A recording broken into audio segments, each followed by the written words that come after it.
نیسان آبی، اسطوره خیابان‌های ایران. درود رفقا، امروز قراره درباره یکی از نمادهای خیابونی ایران صحبت کنیم. ماشینی که همه ما باهاش خاطره داریم، از بوق مخصوصش گرفته تا بارهایی که تا 2 برابر ظرفیت میزنه و تکون نمیخوره. بله، داریم درباره نیسان آبی حرف میزنیم. ماشینی که شاید ظاهر ساده‌ای داشته باشه، اما داستان پشتش پر از ماجرا، خاطره و حتی شوخیه. توی این ویدیو قراره با تاریخچه، ویژگی‌ها و محبوبیت این خودرو بیشتر آشنا بشیم. با ما همراه باشیم. ماجرای نیسان آبی برمیگرده به دهه 50 شمسی، زمانی که ایران شروع به مونتاژ خودروهای خارجی کرد. در اون دوران شرکت سایپا تصمیم گرفت وانت‌هایی با برند ژاپنی نیسان موتورز رو در ایران تولید کنه. این وانت‌ها که در ژاپن با نام داتسون شناخته می‌شدند، به زودی به یکی از محبوب‌ترین خودروهای کار در ایران تبدیل شد.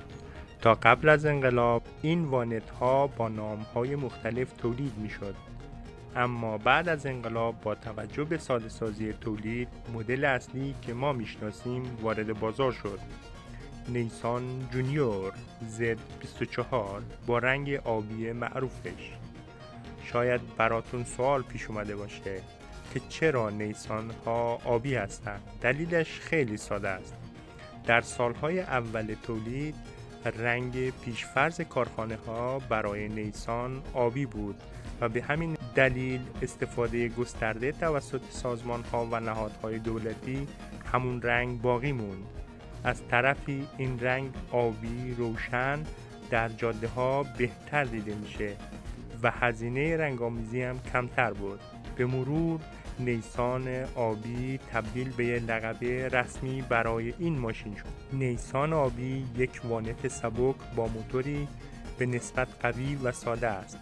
موتور Z24 4 سیلندر کاربراتوری یا انژکتوری با قدرت حدود 95 تا 100 اسب بخار.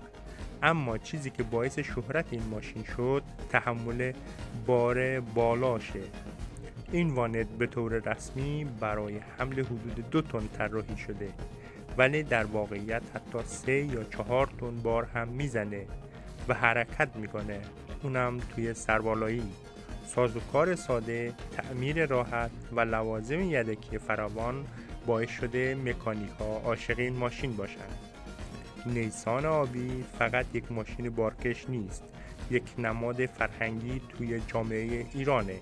از جوک‌هایی که دربارش ساخته شده تا کلیپ‌های بامزه توی فضای مجازی، همه نشون میدن که مردم با نیسان یه جورایی رفیق شدن.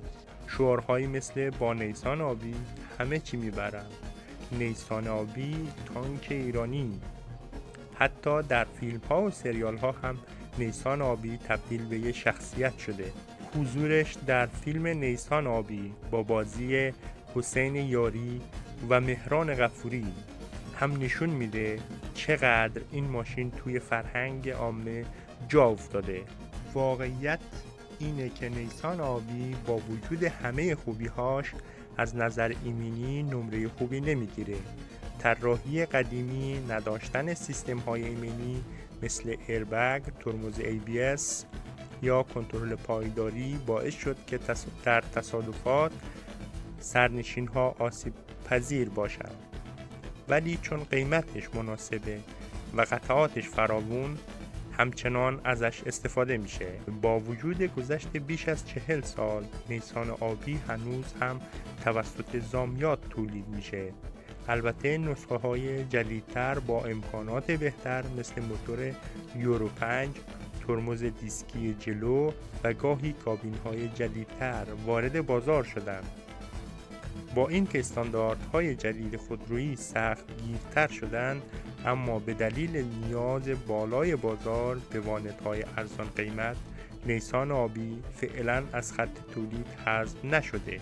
سوال مهم اینه که آیا نیسان آبی قرار جای خودش رو به ماشین‌های جدیدتر بده؟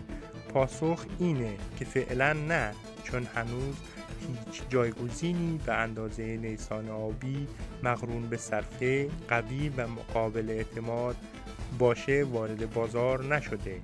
البته طرح‌هایی برای تولید وانت‌های مدرن‌تر مطرح شده، ولی هنوز تا رسیدن به محبوبیت نیسان آبی فاصله زیادی دارد.